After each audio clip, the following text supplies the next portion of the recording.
If you look, the reminders of war are all around Parliament. Deciding how to respond to potentially the most dangerous security situation in Europe since he was in charge is now the priority.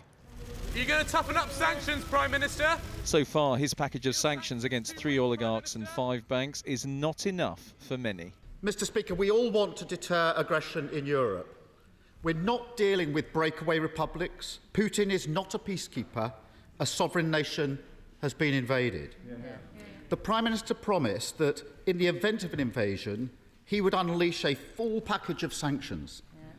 If not now, then when? The Prime Minister is promising more, but he says we have to stick with our allies on this. It is absolutely vital that after this first barrage, we work in lockstep with friends and allies around the world. And we squeeze him simultaneously. We squeeze him simultaneously in London, in Paris, in New York at the same time. Unity, Mr. Speaker, is absolutely vital. But for this Labour critic, that's exactly what Britain is not doing. We're not walking in lockstep, we're walking miles and miles behind. And they say that they've been preparing new sanctions since December, for instance, on the members of the Russian Duma, the Russian parliament. But in actual fact, they're now saying they haven't got that ready. Europe's doing it already, why aren't we?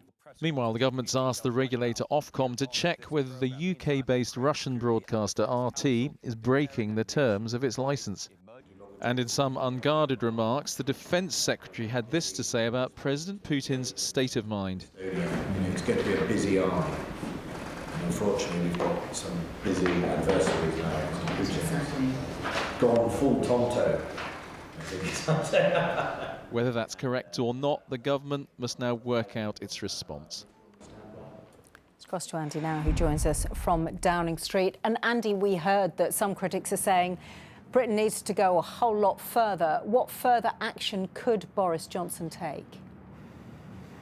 Well, in fact, the Prime Minister said today in the Commons that the next step will be to ensure that Russian companies can't raise money on the markets in London, that they can't come to the City of London and raise finance. Now, that would be significant. There was, in fact, a meeting here at Downing Street this afternoon, chaired by a government minister involving people from the city, regulators, etc., to try and see how that could be made more effective if such a step were to be taken. Now, Boris Johnson is making it clear part of the policy, as well as sticking with allies as you move forward, is to hold something back, to move step by step, if you like, so that there's always the possibility that you can pull something else out to act as a deterrent. The danger is that that policy may in the end just become completely irrelevant if, as the Foreign Secretary said this morning, Vladimir Putin is hell-bent on invading the Ukraine. It becomes difficult to see why you would hold any measures back.